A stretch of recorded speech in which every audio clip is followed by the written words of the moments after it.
परमात्मने नमः। ओम श्री गुरुभ्यो नमः। ओम मातृशक्तये नमः। ओम असतो मा सद्गमय तमसो मा ज्योतिर्गमय मृत्योर्मामृतंगमय। ओम शांति शांति शांति। उपनिषद कक्षा 263, छांदोग उपनिषद की कक्षा 104, 8वें अध्याय के प्रथम प्रारंभ में हमने कुछ देखा था। और ये ब्रह्मलोक का वर्णन के बाद कुछ महत्वपूर्ण 5 श्लोकों के मंत्रों के ऊपर 5 मंत्रों के ऊपर 5 श्लोकों के ऊपर, श्लोक भी कह देते हैं मंत्रों को और श्लोकों को मंत्र भी कह देते हैं। तो 5 श्लोक या 5 मंत्रों के ऊपर हमने कहा था, उपनिषद में ही स्वयं आता रहता है ना, तदेश श्लोको भवति, ये श्लोक होता है।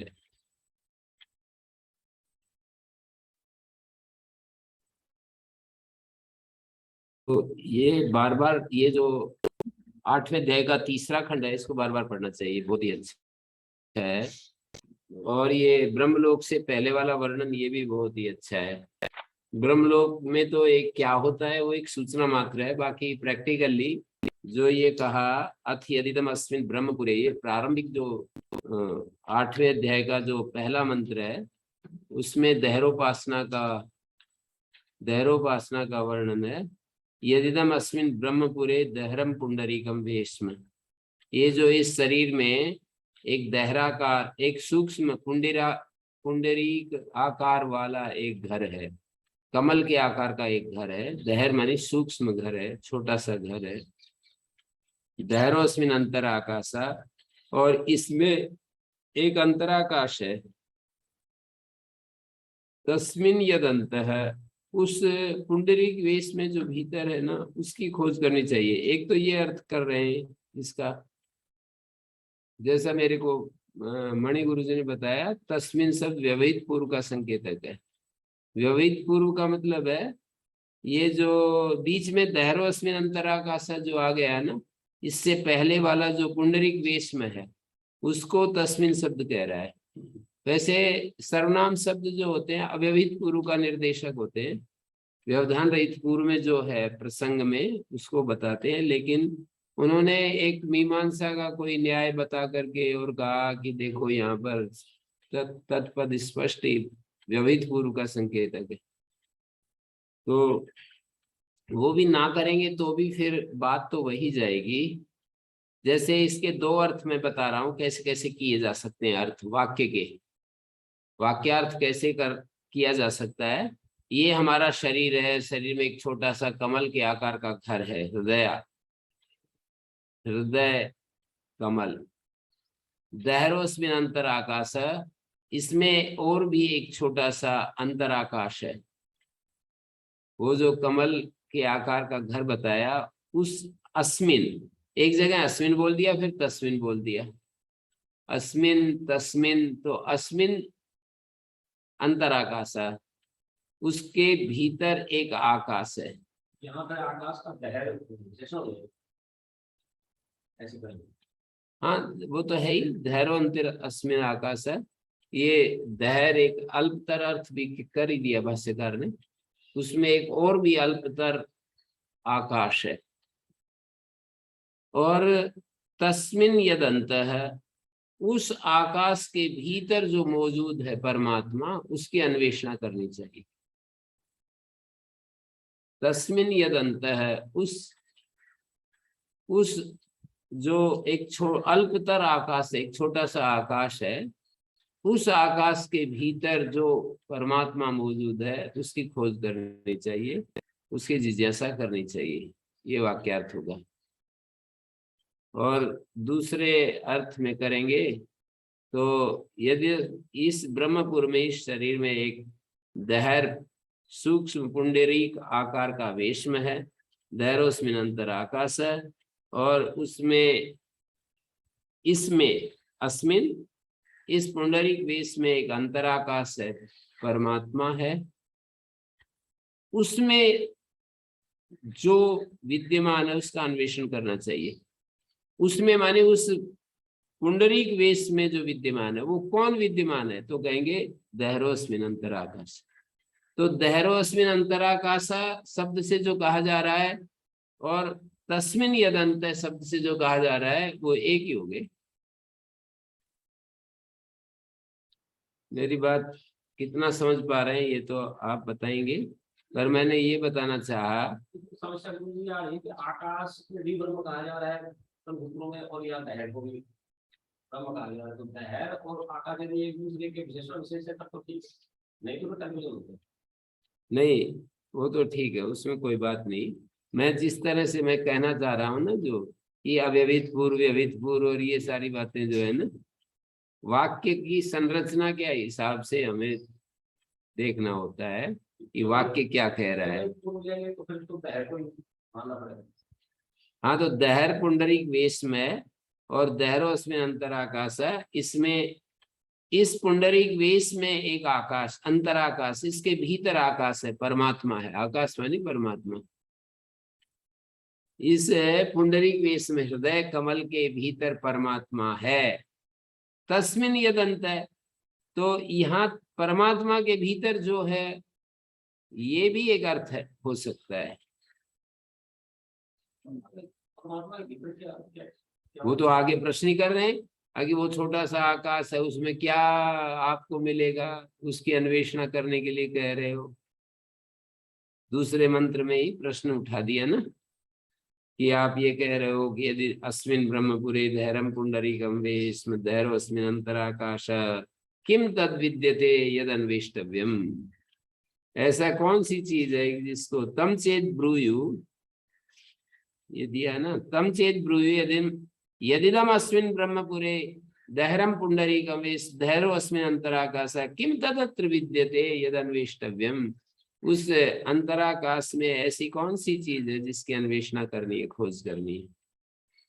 स ब्रूयात माने आचार्य इसका उत्तर ये दे अपने शिष्यों को, यावान वायम आकाश है तावान ईशो अंतर्हृदय आकाश है। जितना ये बाहर आकाश दिखाई दे रहा है ना, विशाल आकाश दिखाई दे रहा है, तावान अंतर्हृदय आकाश है, उतना ये अंतर्हृदय, हृदय के भीतर आकाश है, उतना ही बता दिया। तो पहला आकाश तो हो गया भौतिक आकाश, और तावान एशो अंतर, ये हो गया परमात्मा। यावान तावान, जितना ये बाहर आकाश है उतना ही ये परमात्मा रूप भी आकाश हमारे अंतर हृदय में है, हृदय के भीतर है। उभे अस्मिन द्यावा पृथ्वी अंतरेव समाहिते, इस परमात्मा में द्यावा पृथ्वी भीतर ही समाहित हैं। उभौ इन अग्निश्च वायुश्च समाहितौ सूर्या चंद्रमसौ उभौ समाहितो विद्युत नक्षत्राणि समाहितानि यच्चा अस्य इह अस्ति यच्च नास्ति। जो इसका है कुछ, इस जीव का यहाँ पर है और यहाँ पर नहीं है, सर्वम तदस्मिन समाहितम, सब कुछ इसमें समाहित है। यच्चा से ई अस्ति, जो इसका साधक का यहाँ पर है वर्तमान काल में, यच्च नास्ति, और जो नहीं है। नहीं है किस अर्थ में, भूतकाल में था, अभी है नहीं और आगे होने की संभावना नहीं है। नहीं, वो तो असत तो इसलिए बोल रहे हैं कि असत चीजों के बारे में ये नहीं है। यच्च से ई अस्ति यच्च नास्ति का मतलब ये नहीं कि सत्संग की बात कर रहे हैं, ये नहीं कह रहे हैं कि ख पुष्प वंध्या पुत्र की बात कर रहे हैं। यच्च अस्य इह अस्ति, अस्य मानी इस साधक का, इस जीव का संबंधी यहाँ पर है और नहीं है। अस्ति नास्ति सर्वम अत्र तदस्मिन समाहितम, वो सब कुछ इसमें समाहित है। इसमें किसमें, जो ये अंतर्हृदय आकाश है इसमें समाहित है। अंतर्हृदय आकाश का मतलब परमात्मा, परमात्मा में सब कुछ ही तो है। मैंने आपको कितनी बार एक बात कही कि ये यथार्थ कथन है कि परमात्मा में सब कुछ है, और ये गौण कथन है कि कण कण में परमात्मा है। कण कण में परमात्मा है, ये गौण कथन है। परमात्मा में कण कण है, ये यथार्थ कथन है। परमात्मा में सब कुछ है। किसी ने मेरे को बतलाया था एक बार कि सबसे स्थूल दृष्टि ये है कि कण कण में परमात्मा है। उससे सूक्ष्म दृष्टि है परमात्मा में कण कण है। उससे भी जो सूक्ष्म दृष्टि है परमात्मा ही है, बस सब कुछ परमात्मा के सिवाय कुछ है नहीं।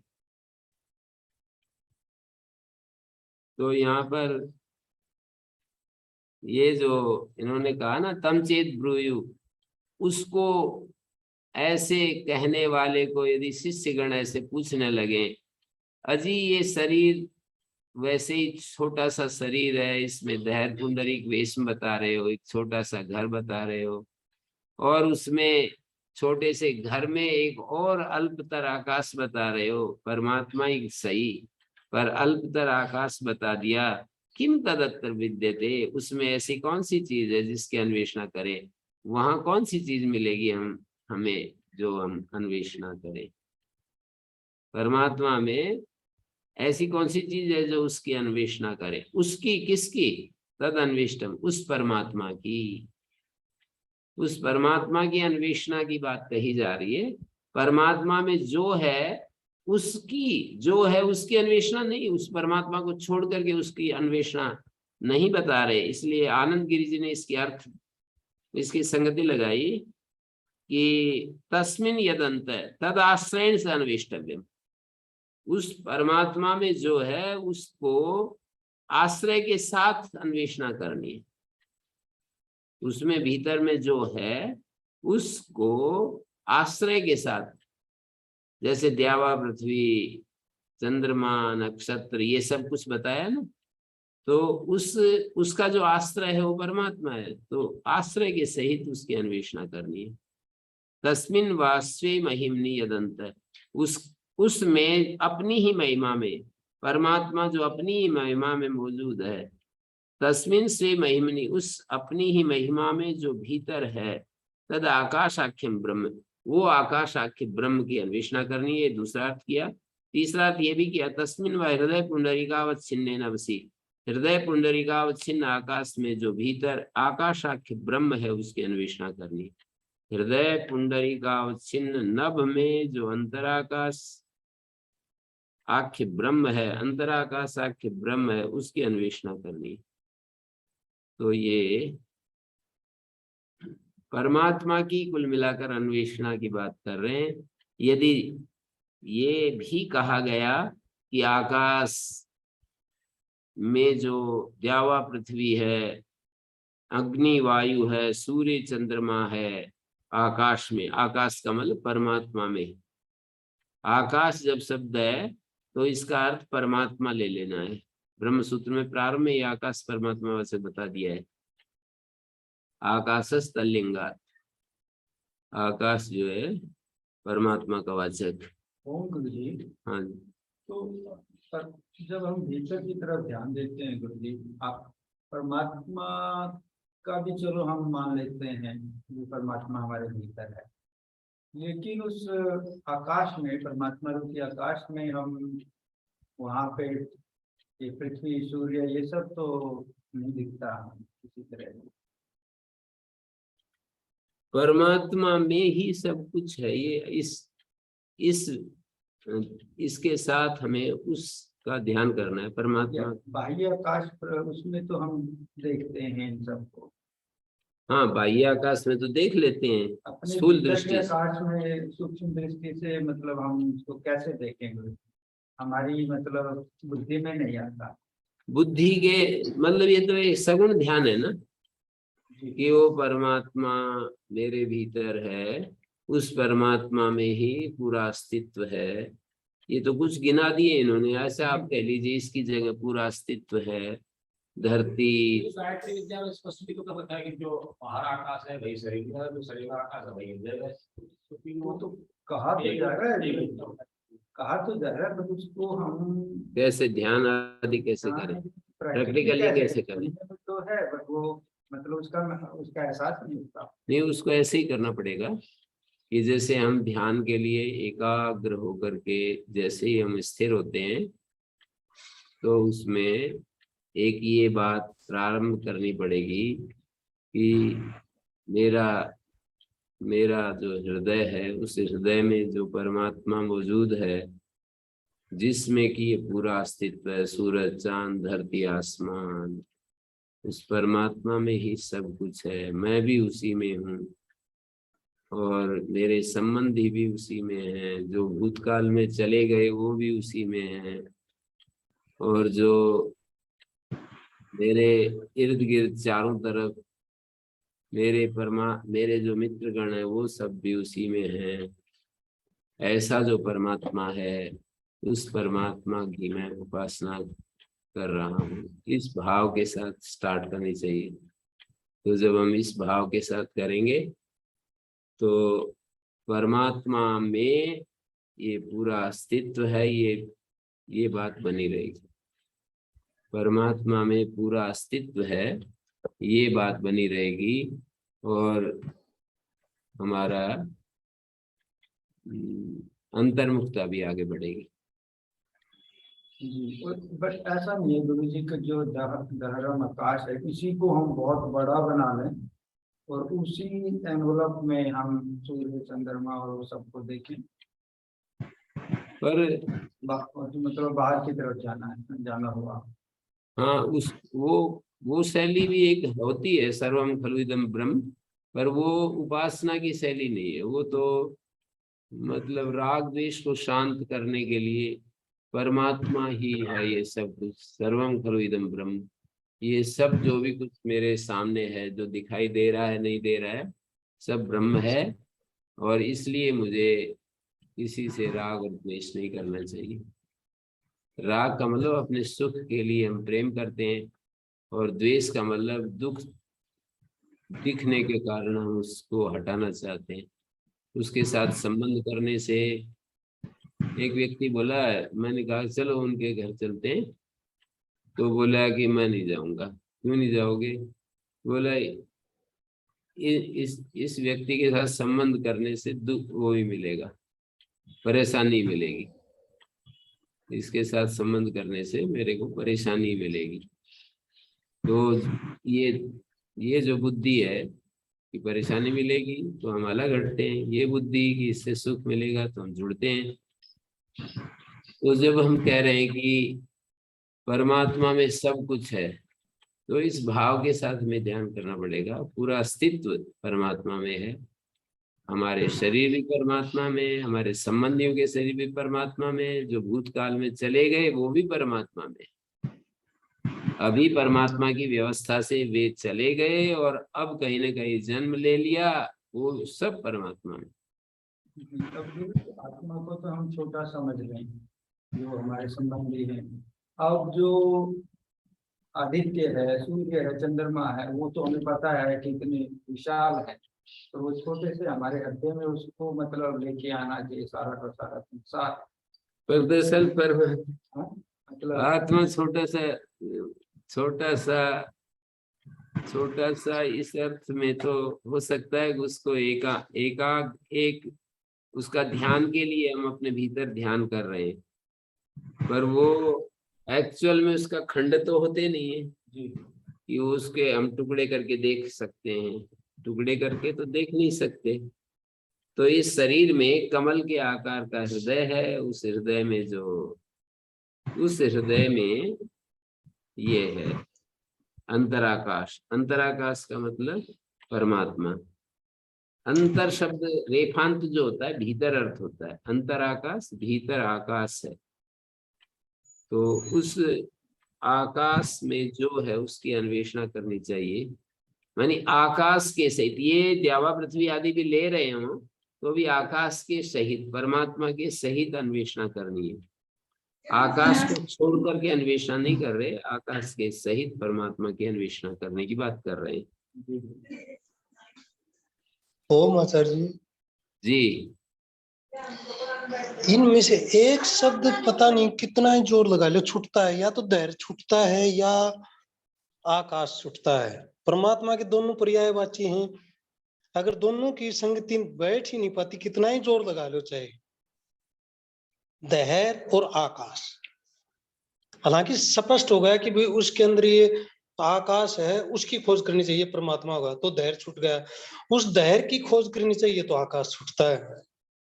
नहीं ऐसा कर लो ना, सूक्ष्म अर्थ कर लें, और सूक्ष्म आकाश अर्थात परमात्मा, तो दहर और धैर्य आकाश कुछ दोनों मिल करके परमात्मा को ही कह रहे हैं, ऐसे समझ लो। धैर्य का अर्थ यहाँ पर सूक्ष्म करें। सूक्ष्म ले लें या परमात्मा भी ले लें। दहरा उत्तरेभ्य, उत्तर वाक्यों से दहर का अर्थ परमात्मा लेंगे, और आप कह रहे हैं कि पुनरुक्ति हो जाएगी, पुनरुक्ति भी होने दो, कोई बात नहीं।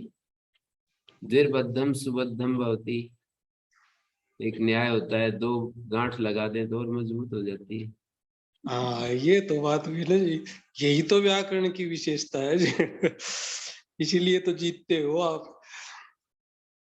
तम चेत ब्रूयु यदि अस्मिन् ब्रह्मपुरे दहरम पुंडरीकम वेश्म, ये दहर पुंडरीक वेश में, दहरो अस्मिन् अंतराकाश है, इसमें एक दहर एक आकाश मौजूद है। सूक्ष्म दहर और आकाश, आकाश मानी परमात्मा, सब ओर से, आकाश का गौणिक अर्थ होगा सब ओर से प्रकाशमान, कास्त्री दीप्तो, सब ओर से जो प्रकाशमान है वो मौजूद है। दहरोस्मिन् अंतराकाश किम तदत्र विद्यते यदन्वेष्टव्यम, ऐसी कौन सी चीज है जिसकी हम अन्वेषणा करें। किम तदत्र तद विजिज्ञासितव्यम स ब्रूयात्, यावान वायम आकाशा तावान ईशो अंतर्हृदय आकाशा, जितना ही आकाश है उतना हमारे अंतर्हृदय में आकाश है, परमात्मा है। यदि हम एक का अर्थ परमात्मा नहीं करेंगे ना, तो दोनों ही का ऐसे बता दें कि जितना बाहर आकाश है उतना ही भीतर आकाश है, क्या अर्थ निकलेगा। ये क्या अर्थ निकलेगा, जितना बाहर आकाश है उतना ही भीतर आकाश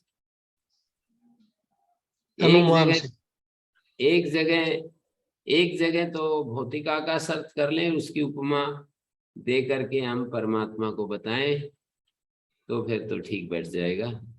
जितना बाहर आकाश है उतना ही परमात्मा भी हमारे भीतर मौजूद है। आकाश के समान परमात्मा हमारे भीतर मौजूद है।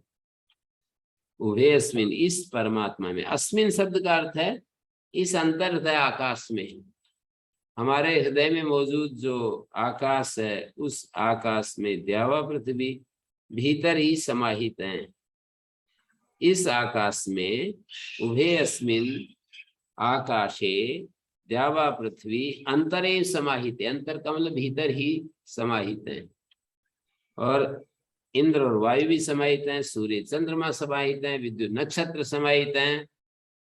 समाहित समाहित क्रिया का अध्ययन करते जाएंगे तो और ऐसे बोलेंगे, उभौ इंद्रस्य वायुश्च समाहितौ सूर्य चंद्रमसौ उभौ, सूर्य चंद्रमसौ उभौ समाहितौ विद्युत नक्षत्राणि समाहितानि, ऐसे बोलेंगे।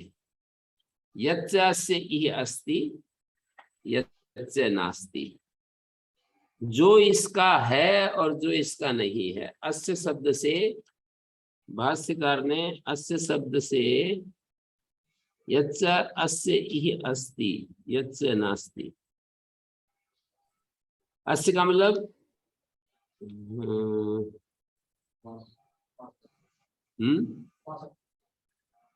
हाँ कुछ दिया होगा ना। यच्च अस्य इह अस्ति है जी,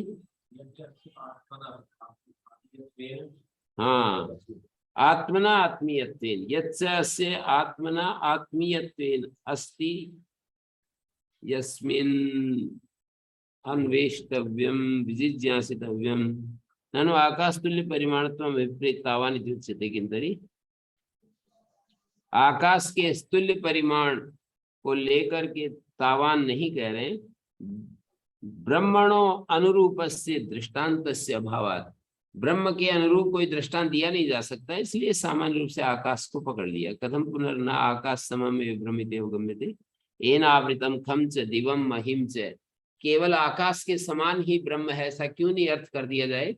तो बोले दूसरी श्रुति में ये कहा है कि जिसने आकाश को भी आवृत ढक रखा है, येन आवृतम, ढकने वाली चीज बड़ी होगी, जिसको ढकेंगे छोटी होगी। येन आवृतम खम च दिवम महिम च तस्माद् वै तस्मादात्मा आकाश सम्भूता एतस्मिन् खलु अक्षरे गार्ग्य आकाश किंच उभयस्मिन् द्यावा पृथ्वी ब्रह्माकाशे बुद्ध्युपाधि विशिष्ट अंतरेव समाहिते, बुद्धि विशिष्टे अंतरेव समाहिते बुद्ध्युपाधि विशिष्टे सम्यक आहिते स्थिते यथा वा अरा नाभो इत्युक्तम तथा उभो अग्निश्च वायुश्च यच्च अस्य आत्मन, ये शब्द लिखा है।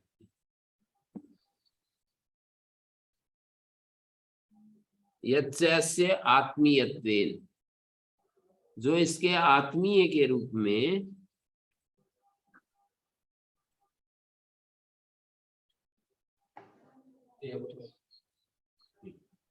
हाँ जी देहवत, अस्य देहवत, इस देहधारी के आत्मीय के रूप में जो विद्यमान है, अपने रूप, अपना जिसको हम कहते हैं। यच्च अस्य आत्मना आत्मीयत्वेन देहवतो अस्ति विद्यते लोके तथा यच्च आत्मीयत्वेन न विद्यते नष्टम भविष्यच्च नास्ति इति उच्यते।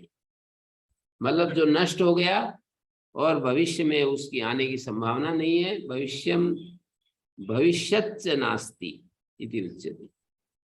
नष्ट हो गया और भविष्यच्च नास्ति इति उच्यते। न तो अत्यंतम एव सत् तस्य हृदय का समाधान अनुपत्ति, अत्यंत जो असत पदार्थ है उसका हृदय आकाश में समाधान अनुपन्न रहेगा। समाधान अनुपत्ते है, हृदय आकाश में वो अत्यंत असत पदार्थ कैसे रहेगा? अत्यंत असत का मतलब ख पुष्प, खरगोश के सींग, गधे के सींग, मंध्यापुत्र, मरुमरीचिका इत्यादि जो है वो उनका समाधान कैसे हो पाएगा? अत्यंत असत पदार्थ को हम हृदय में कैसे लाएंगे? हृदयाकाश में मानी परमात्मा में अत्यंत असत पदार्थ को, परमात्मा तो सत्य है, सत्ता है, और अत्यंत असत तो असत्ता है। इसमें ऐसा ना मान ले कि जो कुछ नहीं है वो भी होगा। हाँ, मतलब वंद्यापुत्र भी है यहाँ पर परमात्मा में। हृदय आकाश में और बाहर के आकाश में जैसे लाते हैं शब्द शब्द से, उसी तरह हृदय आकाश में उसकी कल्पना कर सकते हैं आप। बाहर तो अत्यंत अलीक बताने के लिए उसको बोला गया है, जैसे अत्यंत तुच्छ पदार्थ होते हैं ना, तुच्छता बताने के लिए ऐसे बोल देते हैं वंद्यापुत्र, अत्यंत असत्ता दिखाने के लिए ऐसे बोल देते हैं।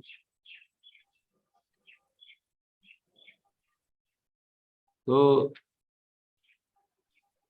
इन्होंने ये फिर आगे चौथे पांचवें मंत्र में तम चेत ब्रूयस्मिस् चेदिदं ब्रह्मपुरे सर्वम समाहितम सर्वाणि च भूतानि सर्वे च कामा, ये सर्वे कामा भी डाल रहे हैं।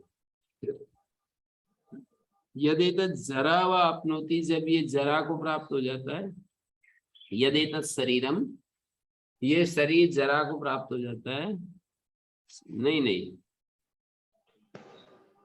जरा जब शरीर को प्राप्त हो जाती है, उल्टा बोलिए, एतत् द्वितीय एक वचन है, तो जरा जब इस शरीर को प्राप्त हो जाती है या प्रध्वंसते वा, या ये शरीर नष्ट हो जाता है, किम ततो अतिशिष्यते, तो क्या बचता है उसके बाद? जैसे कोई चीज घड़े में भर दी, दूध, लस्सी, मक्खन आदि, और वो टूट जाए तो क्या बचता है? जब शरीर ही नहीं रहेगा तो सबका का दिखा है। हम लोग शरीर जैसे एक घड़े में मक्खन भर दिया या दूध भर दिया, दही भर दिया और वो टूट जाए तो क्या होगा, क्या बचेगा? कुछ नहीं, सारा फैल जाएगा। तो ऐसे ही उस शरीर में ये सारी चीजें जो बता रहे हो, किम तत्वति शिष्यते स ब्रूयात, आचार्य कहे कि नास्य जरया अस्मनि देहस्य, इस देह की जरा से ये जीर्ण नहीं होता है, न वधेन से हन्यते, इस देह के वध से नष्ट नहीं होता है। एतत् सत्यम ब्रह्मपुरम, ये ब्रह्मपुर यहाँ परमात्मा का वाचक है। ब्रह्मपुर के दो अर्थ होते हैं, परमात्मा का पुर शरीर, और ब्रह्मपुर माने परमात्मा ही, परमात्मा रूप पुर। कर्मधारय समास में ब्रह्मपुर का मतलब परमात्मा रूप जो पुर है, ब्रह्म रूप जो पुर है। और यदि शरीर पर जाएंगे तो ब्रह्म का पुर। पर ये सत्यम शब्द से इसको विशेषित कर रहे हैं, एतत् सत्यम ब्रह्मपुरम, ये सत्य ब्रह्मपुर है। कैसा ब्रह्म है? ब्रह्मपुर है, सत्य ब्रह्मपुर है। अस्मिन कामा समाहिता, इसमें सारी कामनाएं समाहित हैं। ये जो सत्य ब्रह्मपुर है, परमात्मा है, इसमें सारी कामनाएं रखी हुई हैं। एष आत्मा अपहत पापमा, ये आत्मा है जो ब्रह्मपुर शब्द का अर्थ है ना, ब्रह्म ही पुर, ब्रह्म का पुर और ब्रह्म ही पुर। ब्रह्म का पुर, ब्रह्म का पुर कहेंगे तो शरीर आएगा, ब्रह्म ही पुर कहेंगे तो ब्रह्म आएगा। यहाँ नष्ट होने की बात तो कापुर की होगी, नहीं तो शरीर आदि हो जाएगा। एतत् सत्यम ब्रह्मपुरम, एतत् सत्यम ब्रह्मपुरम, ये सत्य ब्रह्मपुर है। अस्मिन कामा समाहिता, इसमें सारी कामनाएं रखी है। ये तब सर्वनाम किसके लिए? ये तक अगले सत्य ब्रह्मपुर के लिए। वक्षमाण जो ब्रह्मपुर है इसके लिए। एतत् सत्यम ब्रह्मपुरम अस्मिन कामा समाहिता, एष आत्मा अपहत पापमा विजरो विमृत्यु विशोको विजिगीत्सो अपि पास सत्य कामा सत्य संकल्प यथैव प्रजान्वा विशन्ति यथा अनुशासनम यम यम यंतम अभिकामा भवन्ति यम जनपदम यम क्षेत्र भागम तम तमेव जीवंती।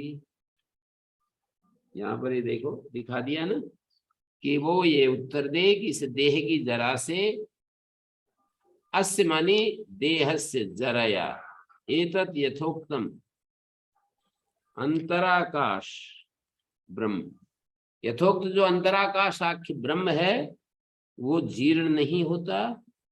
न अस्य जरयेत जीर्यते, देह की जरा से ये जीर्ण नहीं होता। न वधेन अस्य हन्यते, देह के वध से इसका हनन नहीं होता। एतत् सत्यम ब्रह्म पुनः अस्मिन कामा समाहिता, एष आत्मा अपहत पापमा विजरो विमृत्यु विशोको, ये सारे विशेषण है। नष्ट हो गए पाप जिसके, ऐसा है ये आत्मा। नष्ट हो गए पाप जिसके, ऐसा अर्थ कहेंगे तो नष्ट हो गए, अर्थात पहले पाप हैं और फिर नष्ट हुए, ऐसा तो होता नहीं है। नष्ट हो गए पाप जिसके, इसका मतलब यह है कि पाप संबंध से जो बिल्कुल अछूता है, सामर्थ्य से ऐसा अर्थ लेना पड़ेगा। और विजर है, ये विमृत्यु है, विशोक है, विजिघित्स है, अपिपास है, सत्य कामा सत्य संकल्पो यथा ही एव ये प्रजा विशन्ति, यथैव प्रजान्वा विशन्ति यथानुशासनम, जिस अनुशासन के अनुसार। यहाँ से लेकर ये जो पंक्ति है ना, यथैव प्रजान्वा विशन्ति अनुवर्तन्ते, जैसे कि यहाँ पर प्रजाएं राजा का अनुवर्तन करती हैं, यथानुशासन जैसा उनको अनुशासन मिलता है। यम यम अंतम अभिकामा भवन्ति, जिस लक्ष्य की तरफ, यम यम अंतम जिस लक्ष्य को सामने रखकर कामनाएं होती हैं, यम जनपदम यम क्षेत्र भागम तम तम एव जीवन्ति, तम तम एव जीवन्ति। तो गुरु जी यहाँ पे ये कह रहे हैं कि संपूर्ण कामनाएं तो सम्यक प्रकार से यहाँ पे है, और फिर उधर कह रहे हैं कि धर्माधर्म भी है। धर्म नहीं है, सारी कामनाओं का आश्रय यही है, सारी कामनाएं यहाँ पर समाहित हैं। और दूसरी तरफ कह रहे हैं धर्म नहीं है वहाँ पे। हाँ, मतलब उसको धर्म ऐसे लिप्त नहीं होता है, धर्म उससे वो लिप्त नहीं होता है। हमने ब्रह्म को कुछ अपने लिए प्राप्त करने के लिए, इंसान के लिए नहीं, कामनाओं का भी आश्रय वही है ना, सब चीजों का आश्रय वही है। चेतन के बिना कहाँ ठहरेंगे कामनाएं, इस पत्थर में कहाँ कामनाएं,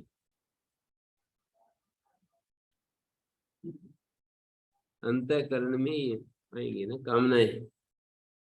तो तम चेत ब्रूयुइदं ब्रह्मपुरे सर्वं समाहितं सर्वाणि च भूतानि सर्वे च कामा यदा एतत् जरा आपनोति, यदा एतत् जरा वा आपनोति, जब इस शरीर को जरा प्राप्त होती है या नष्ट हो जाता है, किम ततो, तो उससे क्या शेष रहता है। स ब्रूयात, आचार्य कहे कि इस देह की जरा से ये जीर्ण नहीं होता, न वधेन सन्यते, देह के हनन से ये नष्ट नहीं होता है। एतत् सत्यम ब्रह्मपुरम अस्मिन् कामा समाहिता एष आत्मा अवध पापमा विद्यते, इसमें सारी कामनाएं समाहित हैं। ये अभद पापमा विजरो विमृत्यु, ये कहा ना सत्य कामा अनृता विधाना, सारी कामनाओं का आश्रय है, पर अनृत के कारण से वो हमें दिखाई नहीं देती, वो उपलब्ध नहीं होती। अनृत का मतलब है बाह्य विषय तृष्णा, बाह्य विषय में जो हमारी तृष्णा दौड़ लगा रही है ना, उसके कारण से वे कामनाएं हमें दिखाई नहीं देती। हम यदि तृष्णा रहित होकर के और बिल्कुल शांत होकर के, और ये भाव यदि हम अपने भीतर अनुभव करें कि मेरी आत्मा में सारा अस्तित्व समाया हुआ है, सारी कामनाएं समाई हुई है, तो वास्तव में जिस चीज को हम चाहते हैं ना वो भी दिखाई देगी। जैसे कि किसी व्यक्ति का प्रियजन कोई चला गया, तो उसको भी यदि देखना चाहे शांत होकर के, उसकी तृष्णा के साथ नहीं, तृष्णा मुक्त होकर के देखना चाहे, तो उसको दिख जाएगा, उसको दिख जाएगा वो।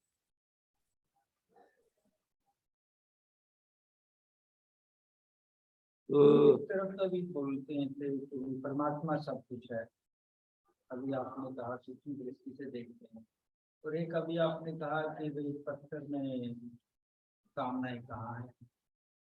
नहीं, वो तो मतलब उसकी अनुभूति वहां अभिव्यक्ति इसलिए नहीं होती कि वहां अंतःकरण नहीं, अंतःकरण के बिना उनका प्राकट्य नहीं होता है।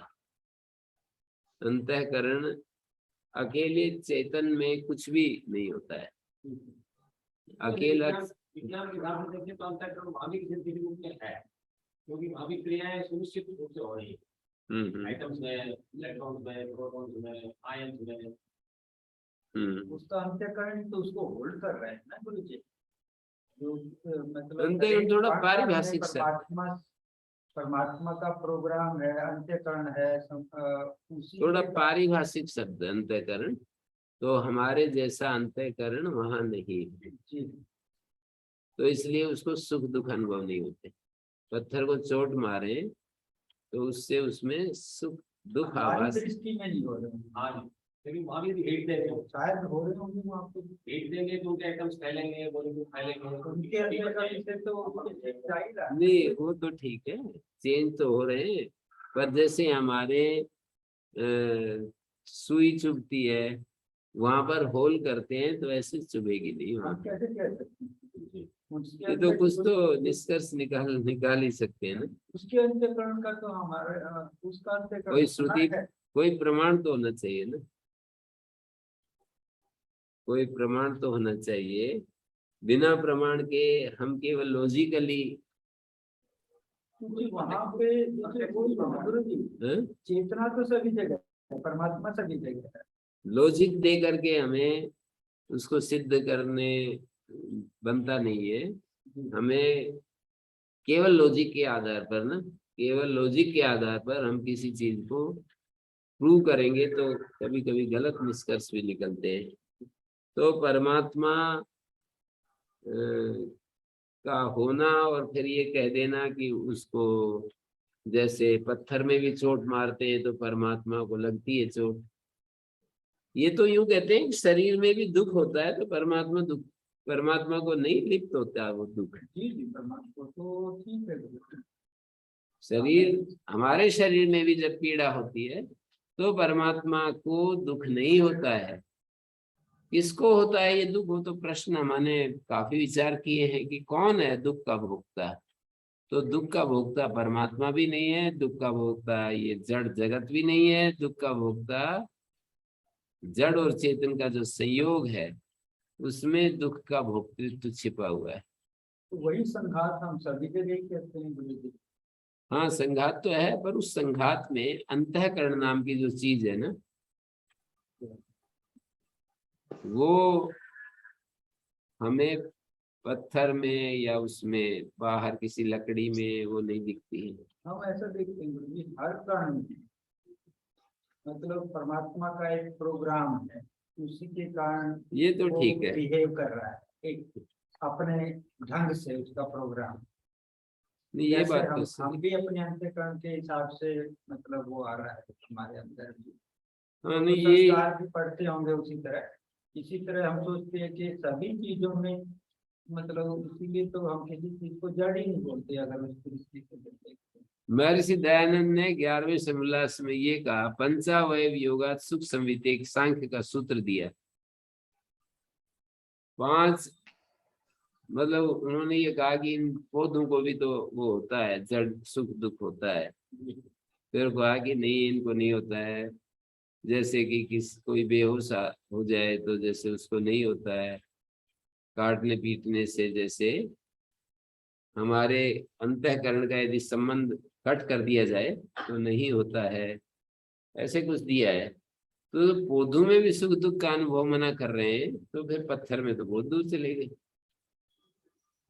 अभी तो सुख दुख का अनुभव तो गुरुजी जैसे आप बगीचे में म्यूजिक को लगाते हैं तो वहाँ पे ग्रोथ बहुत डिफरेंट होती है, यहाँ पे नहीं होता है।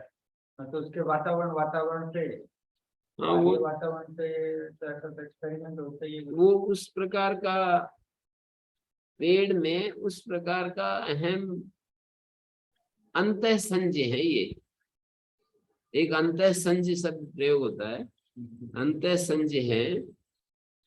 उनको सुख दुख की अनुभूति जैसे अपने होने का एहसास हमें होता है, बेशक वो हो। ऐसे तो जैसे सेंसर लगी हुई गाड़ी पीछे सरकती है तो उसको कुछ पीछे कुछ यदि कोई टक्कर खाने वाली चीज है तो वो आवाज करने लगती है।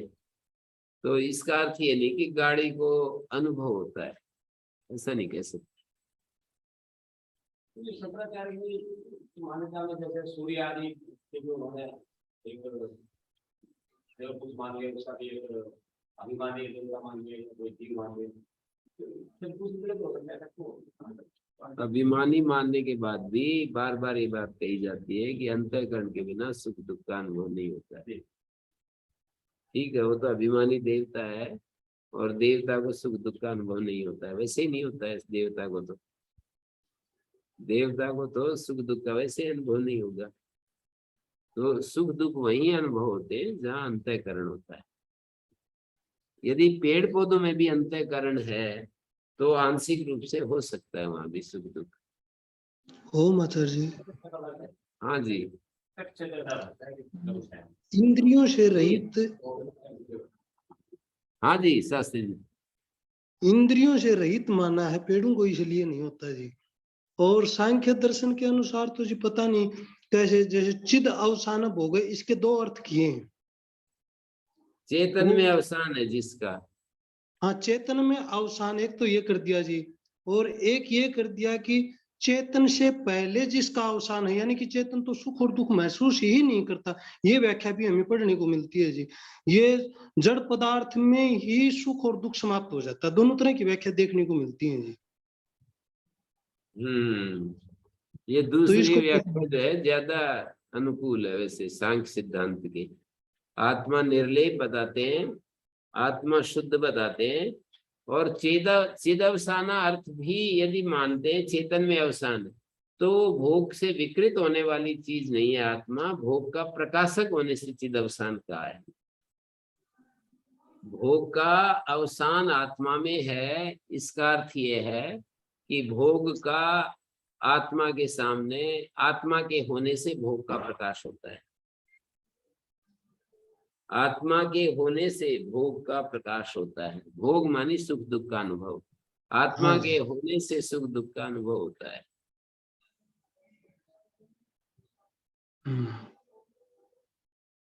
तो कामनाएं यहाँ पर दिखा दी, अस्मिन कामा समाहिता, 5वें मंत्र में।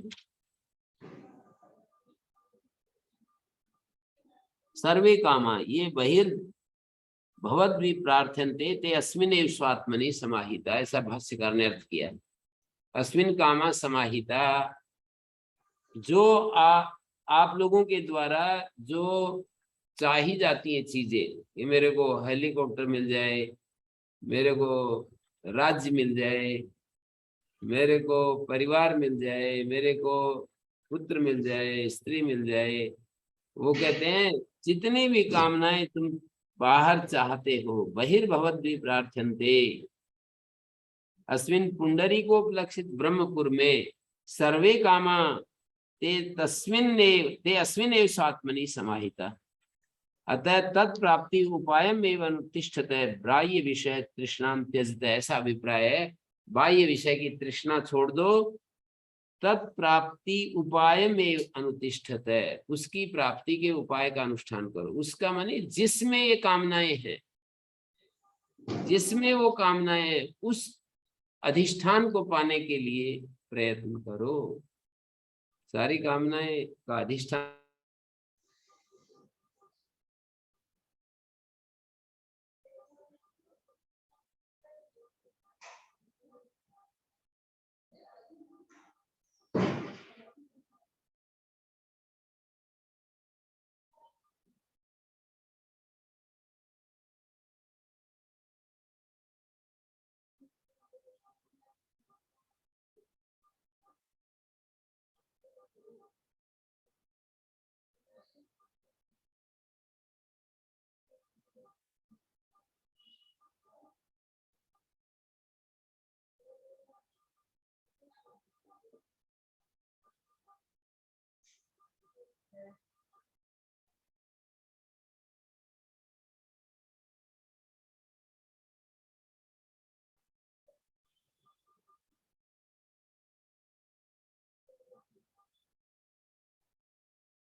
हाँ जी, तो ये कह रहे हैं मया ततमिदं सर्वं जगद अव्यक्त मूर्तिना मत स्थानि सर्वभूतानि न चाहम तेषु अवस्थितम्।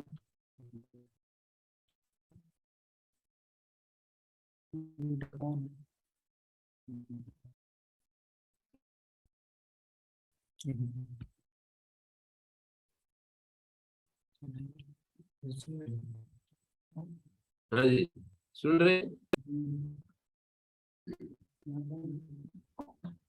हैं जी? तो माइक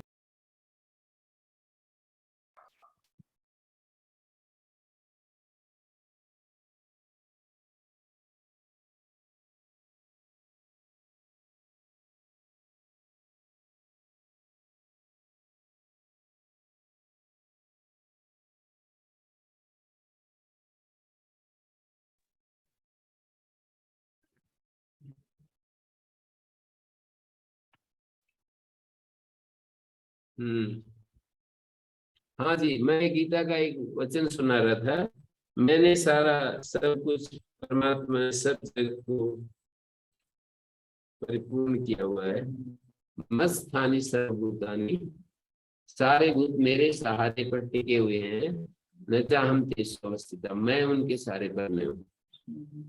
मैं उन मोटा मोटा बस तो ये है। ये ना ऑन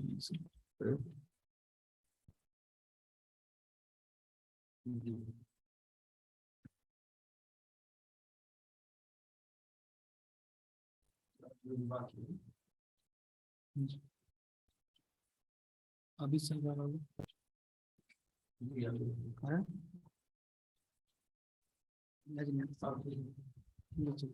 हाँ जी, तो मत स्थानी सर्वभूतानि न चाहम तेषु अवस्थिता, सब भूत मेरे अंतर्गत मेरे संकल्प के आधार पर स्थित है, किंतु वास्तव में मैं उनमें स्थित नहीं हूँ।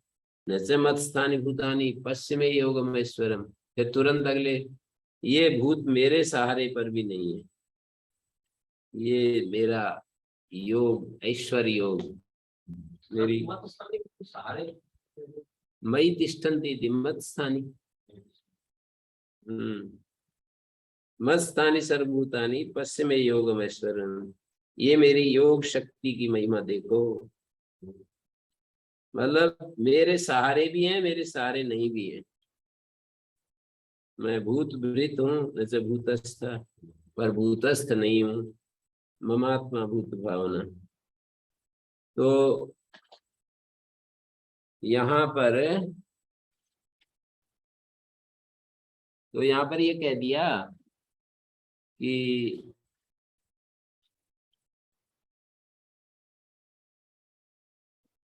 अस्मिन् कामा समाहिता एष आत्मा भत पापमा यथैव प्रजान्वा विशन्ति, माने प्रजाएं जैसे कि वो करती हैं, अनुगमन करती हैं, यथानुशासनम यम यम अंतम अभिलक्ष्य कामा भवन्ति, जिस जिस उद्देश्य को लेकर कामनाएं होती हैं, यम जनपदम यम क्षेत्र भागम तम तम एव जीवंती, वो उनको प्राप्त हो जाता है। पर हमको वो रखना पड़ता है, पारतंत्र दोष तो रखना पड़ता है।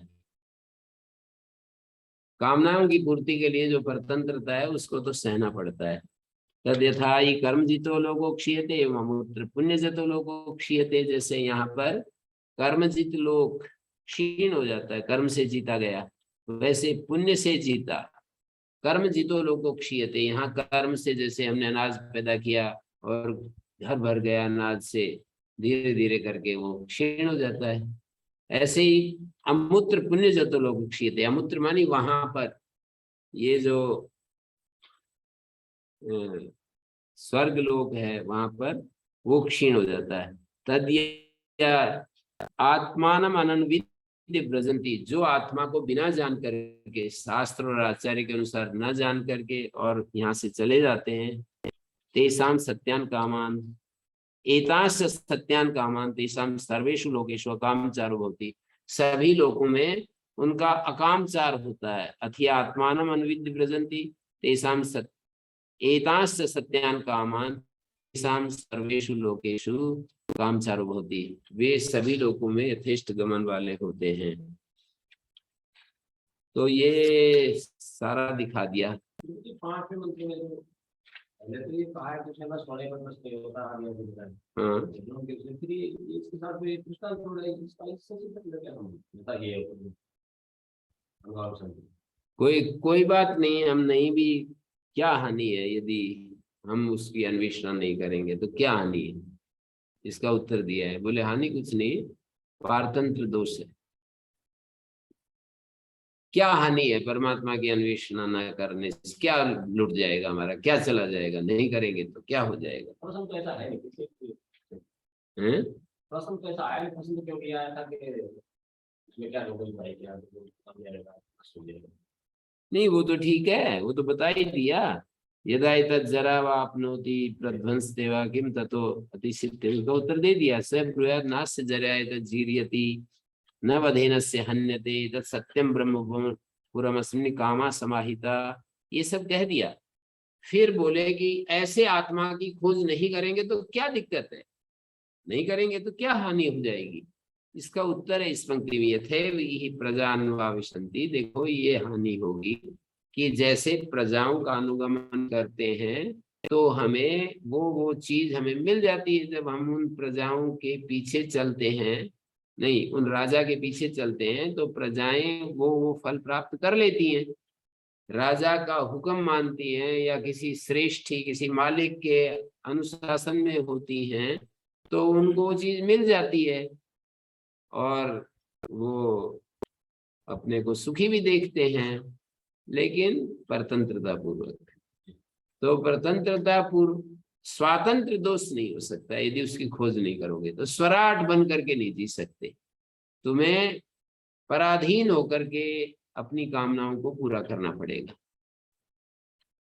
ये एक बाह्य कामनाएं होती हैं, एक हमारी आत्मा अधिष्ठान के साथ संबद्ध सारा अस्तित्व ही तो है। सारा अस्तित्व बड़े से बड़े राजा महाराजा इस आत्मा में ही है और वो मेरा आत्मा और उसका आत्मा तो अलग है नहीं, ऐसा उपनिषद कह रहा है।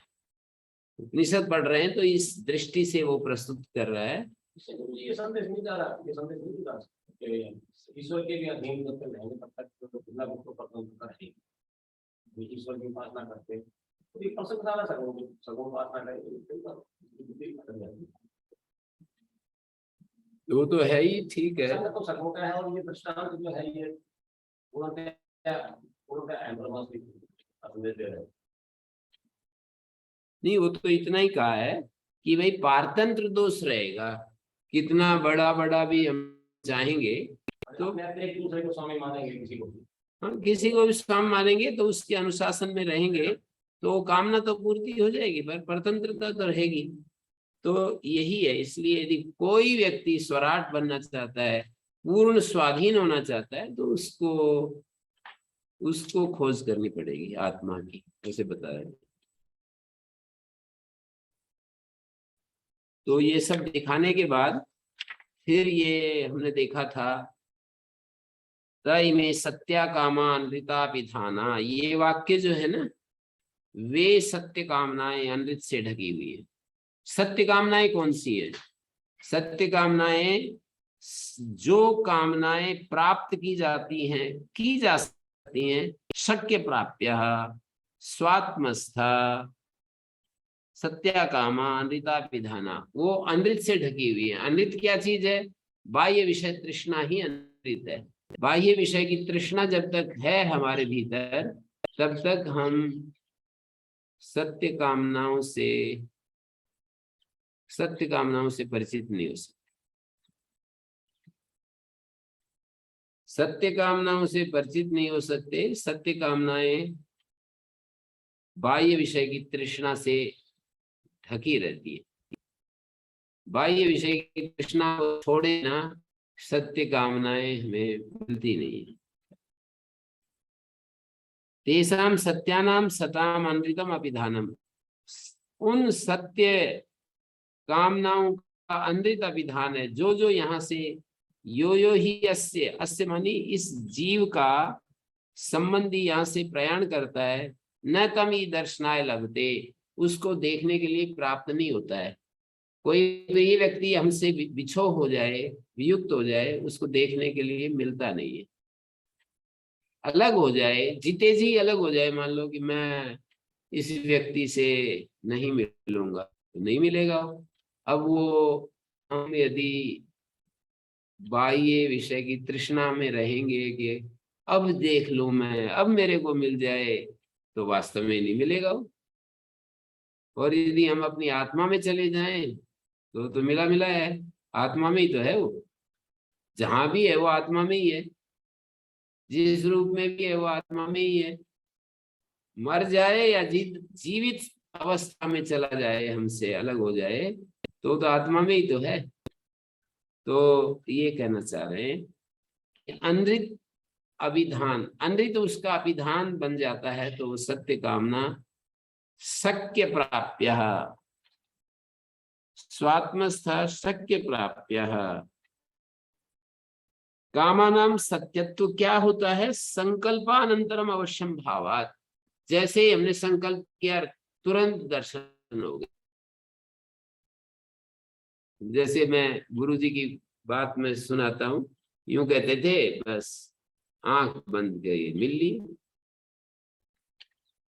आंख बंद की और मिल ली। परमात्मा समझो या किसी व्यक्ति को समझो, ऐसे वो कहते थे कि आंख बंद की और मिल ली। तो उसमें क्या देर थोड़ी लगती है। यहाँ पर एक टीकाकार ने लिखा है इस पंक्ति की व्याख्या करते हुए, कामानम सत्यत्वम संकल्पानंतरम अवश्यम भावात्। संकल्प यदि हो गया तो तुरंत पूर्ति हो ही जाएगी, यही कामनाओं का सत्यत्व है। आत्म रूपेण सर्वदा सत्वाद्वा, या आत्मा के रूप में सर्वदा वो रहती ही है, आत्मा के रूप में वो कामनाएं रहती है। वाचारंभण विकारा इत्युक्तत्व न परमार्थतः, वो जो है आत्मा के रूप में रहती है। मतलब एक बात लिखी है एक व्याख्याकार ने इसको इस तरह से कि बोले देखो, जैसे मिट्टी के रूप में तो सारे घट है, सकोरा है, सब जगह मिट्टी के रूप में तो रहना ही है उसको। जितने पात्र हो सकते हैं या जितने भी आभूषण हो सकते हैं, सोना तो है ही वहां पर, मिट्टी तो है ही वहां पर, केवल नाम के रूप में यदि आप देखोगे ना, ये चीज मिलेगी, सत के रूप में वो सारी चीजें उपस्थित है। वे सारी कामनाएं सत के रूप में उपस्थित हैं। यदि आप विकार के रूप में देखना चाहते हैं तो आपको नहीं मिलेंगे। जैसे मिट्टी के रूप में तो घट मिल जाएगा, टूटने पर भी मिल जाएगा, और कोई चोरी कर ले जाए तो भी मिल जाएगा। मिट्टी के रूप में तो है, कहीं ना कहीं तो है ही, पर वो नाम रूप के रूप में यदि हम अभी उसको अपनी आंखों के सामने देखना चाहते हैं तो नहीं मिलेगा। तृष्णा निमित्तम यदि इच्छा प्रचारत्वम रागादि अधीन विषय प्रवृत्ति तृष्णा स्वरूपेण तद उभयम अनृतम। तृष्णा स्वरूप भी अनृत है, और जो इच्छा का गतिशीलता है, राग आदि के अधीन विषय प्रवृत्ति है, ये भी, ये दोनों ही अनृत है। तो अनृता विधाना सत्यानाम सताम अनृतम अभिधानम यो यो यस्य इता प्रैति, जो इसका जीव का संबंधी यहाँ से जाता है उसको दर्शन के लिए नहीं मिलता। अथेजा से ही जीवा ये प्रेता, जो इस जीव के जीवित पुरुष हैं, जीवित प्राणी हैं या मर गए, यच्च अन्यद इच्छन न लभते, और तीसरी बात कह रहे हैं कि इच्छा करते हुए भी नहीं मिलते, सर्वम तदत्र गत्वा विन्दते, आत्मा में जाने पर सब मिल जाता है। तीन बातें कही। इस जीव के संबंधी जो माता पिता आदि हैं, भाई बंधु और पुत्र आदि, पुत्र पौत्र आदि, ये से प्रेता मर गए, यच्च अन्यद इच्छन न लभते सर्वम तदत्र गत्वा विन्दते, अत्र अस्य एते सत्या कामा अनृता विधाना। यहाँ पर ये जो सत्य कामनाएं हैं ये अनृत से ढकी हुई हैं। तथापि तद यथा अपि, जैसे कि सोने के ऊपर से चलते हुए भी हम सोने को नहीं प्राप्त कर पाते, अपने खेत में दबाए हुए सोने के ऊपर, अपने खेत में सोना दबा दिया हमारे माता पिता ने, हमारे दादा दादी ने, और हमें यदि बताकर नहीं गए तो हम उधर से गुजरते रहेंगे, हमें नहीं पता चलेगा।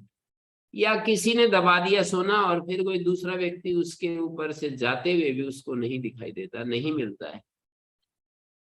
तो ऐसे कह रहे हैं, निहितम हिरण्य निधिम निहितम अक्षेत्र, ऊपरी ऊपरी संचरण, तो जो उस क्षेत्र के मालिक नहीं है ना, वो ऊपर ऊपर से जाएंगे और उस धन को नहीं प्राप्त करेंगे। एवं इमा सर्वा प्रजा, ये सारी प्रजाएं अहर अहर गच्छन्ता, निरंतर रोजाना सुसुप्ति काल में ब्रह्मलोक में जा रही है। एतम ब्रह्मलोकम न विन्दन्ति अनृते ही प्रत्युड़ा, ब्रह्मलोक को प्राप्त नहीं होती। प्रजाएं सुसुप्ति काल में ब्रह्म में जाती हैं, ब्रह्म से मिलाप करती हैं, पर अननोइंगली चली जाती है। तो ऐसे ही, जैसे मैं आपको एक उदाहरण देता हूँ, कई लोग रात को उठ करके चल जाते हैं, 1-1 किलोमीटर घूम करके आ जाते हैं, और ये पता नहीं चलता है कि मैं रात को कोई किसी को देख भी ले ना, एक रोग होता है, कोई किसी को देख भी ले, तो किसी ने तो यहाँ तक बता दिया कि वो नदी पार करके स्नान करके आ जाता है, पता उसको फिर भी पता नहीं चलता कि मैं रात को उठ करके और नहा करके, मतलब नदी में तैर करके वापस आ गया। नदी में तो पानी लगेगा तो आग तो खुल जानी चाहिए, लेकिन उसको ये पता नहीं चलता कि मैं नदी में, पता नहीं ये अति में जा करके दिया है या सच्चा ही उदाहरण है, सच्चा बताया मेरे को तो किसी ने। घटनाएं कैसी देखी भी है, परिवार को बस सामने ले रहे, सच्चा है, मतलब उसको चले जाते हैं, कोई काम करते हैं, सिस्टमेटिक काम करते हैं, दार जिंदगी का एक ख्याल की ऐसे तो कोई बोलता है तो आप नहीं देते, लेकिन काम अपना एक्यूरेट कर देते हैं, काम वहाँ सही इंसान आता है, किसी को वहाँ से उठाना है नहीं जाएंगे, किसी को उठाएंगे।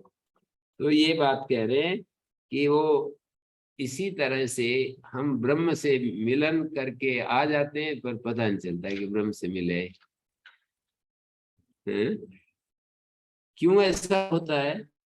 चिंतायितम ब्रह्मलोकम न विन्दन्ति, रोज जाते हैं ब्रह्मलोक को प्राप्त नहीं करते। क्यों?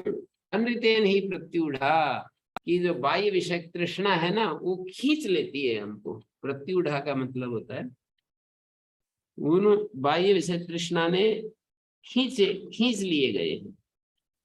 प्रत्युढ़ा माने रहिता, स्वरूपाद अविद्यादि दोषे बहिरपृष्ठ, अविद्यादि दोषों के कारण बाहर खींच ले गए, अंदर जाए तो मिले, बाहर खींच लिए गए। हाँ, कष्टमिदं वर्तते जंतु नाम। और आचार्य भाष्यकार कहते हैं, श्रुति ये कह रही है, हाय कितना कष्ट है, स्वायत्तम अभी ब्रह्म न लभ्यते, पूर्ण हमारे अधीन होते हुए भी उसको प्राप्त नहीं कर पा रहे। कितना कष्ट है, कितना खेद है कि पूरा स्वायत्त होते हुए भी, जैसे कि हमें कोई हमारे बैंक में 2-4 करोड़ रुपए जमा करवा दे और हम उसका कोई उपयोग नहीं ले पाए, ऐसी स्थिति हो रही है। सैवा एषात्मा हृदि तस्येतदेव निरुक्तम हृदि अयमिति तस्माद् हृदयम् अहरहर्वा एवं स्वर्गम लोकमेति। ये आत्मा हृदय, ये आत्मा हृदय में है, तो इसका यही निरुक्त है, हृदि अयम इति हृदयम। ये आत्मा हृदय में है, उसका यही निर्वचन है कि हृदय अयम, तस्मात् हृदयम, इसलिए उसको हृदय कहते हैं। प्रतिदिन अहर वा एवं स्वर्गम लोकमेति, प्रतिदिन ऐसा जानने वाला व्यक्ति स्वर्गलोक में जाता है कि परमात्मा तो हृदय में है। ऐसा जो जानता है वो स्वर्गलोक में जाता है। अथ ऐसा संप्रसादो अस्मात् शरीरात् समुत्थाय परम ज्योतिरूप संपद्य स्वेन रूपेण निष्पद्यते एषा आत्मा इति होवाच तद अमृतम अभयम एतद् ब्रह्म तस्य है वै तस्य ब्रह्मण नाम सत्यम। उस ब्रह्म का नाम सत्य है। एक तो हृदय बताया परमात्मा का नाम, एक सत्य बताया। वो संप्रसाद, संप्रसाद का मतलब है जो निद्रा काल में जो आत्मा की स्थिति है, सुसुप्त काल में स्वेन आत्मना सता संपन्न, अपनी आत्मा से जो संपन्न है, सत से संपन्न है, सम्यक प्रसीदति। जागृत स्वप्न में विषय इंद्रिय संयोग से कालुष्य रहता है। और संप्रसाद शब्दों यद्यपि सर्वजंतु नाम साधारण तथापि एवं स्वर्गम लोकम एति प्रकृतत्वात्, पीछे कहा ना स्वर्गम लोकम एति, संप्रसाद इति सन्निहितत्वात् यत्न विशेषात् तो अथेदम शरीरम हित्वा अस्मात् शरीरात् समुत्थाय। कहते हैं इस शरीर से हटकर ये जो संप्रसाद है, शरीर में आत्म भावना त्याग कर स्वेन रूपेण विनिष्पद्य, परम ज्योति परमात्म ज्योति को पाकर अपने असली रूप में ये संप्रसाद आ जाता है। अभी उसका असली रूप गायब है। अभी जो हमारी जागृत और स्वप्न अवस्था चलती है, संप्रसाद का जो वास्तविक रूप है वो गायब है। वो संप्रसाद का असली रूप कब आता है? जब परमात्म ज्योति का संपर्क होता है। परमात्म ज्योति कौन है? परम ज्योति जो सर्वत्र व्यापक है आत्म रूप में, उसका संपर्क यदि हो जाए तो वो अपने असली स्वरूप में आ जाता है। शरीर से आत्म भावना हटा करके आएगा, परमात्मा ज्योति का संपर्क होगा, अपने असली स्वरूप में आ जाएगा। 3 बातें कही है इसमें।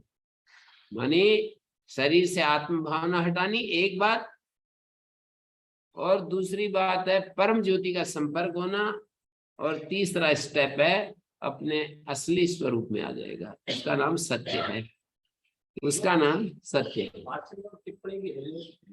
टिप्पणी के अनुसार तो ये करेंगे कि केवल विद्वान के लिए है, जो ब्रह्मचारी है, सामान्य जो व्यक्ति सोता है उसके लिए नहीं है। इसमें हम करते हैं लगभग कि रोज रोज विद्वान करते हैं, सामान्य व्यक्ति के लिए ब्रह्मचार तो उसको जानने के बाद ऐसा टिप्पणी और भाषण है।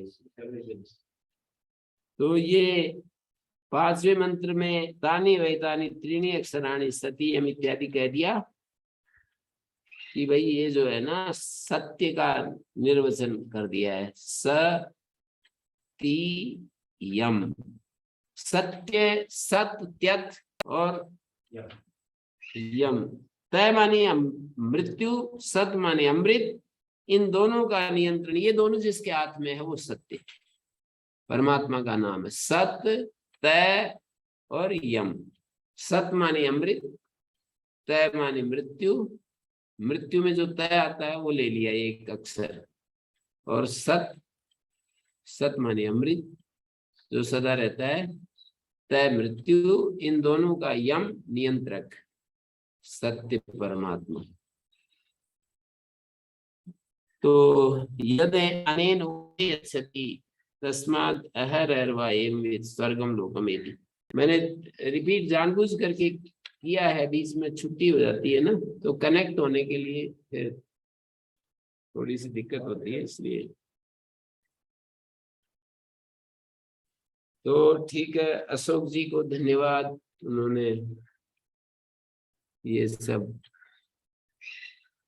नियंत्रण किया आज।